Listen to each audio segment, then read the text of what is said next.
புதிய திருத்தந்தை தேர்ந்தெடுக்கப்படவில்லை என்பதை எடுத்துரைக்கும் வண்ணம் கரும்புகையானது வெளியிடப்பட்டது.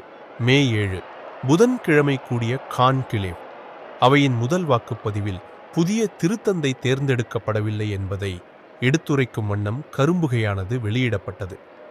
வத்திக்கான் தூய பேதுரு பெருங்கோவில் வளாகத்தில் ஏறக்குறைய 45,000 மக்கள் புதிய திருத்தந்தை தேர்விற்கான முடிவுகளை அறிய ஆவலுடன் காத்திருக்கும் வேளையில் உரோம் உள்ளூர் நேரம் இரவு 9 மணியளவில் இந்திய நேரம் நள்ளிரவு 12 மணி கரும்புகை வெளியிடப்பட்டு புதிய திருத்தந்தை தேர்ந்தெடுக்கப்படவில்லை என்பதை எடுத்துரைக்கப்பட்டது. மேலும் திருத்தந்தை தேர்ந்தெடுக்கும் நிகழ்வு குறித்து உடனுக்குடன் நீங்கள் தமிழில் தெரிந்து கொள்ள அவர் காட் தமிழ் யூடியூப் சேனலை சப்ஸ்கிரைப் செய்து கொள்ளுங்கள்.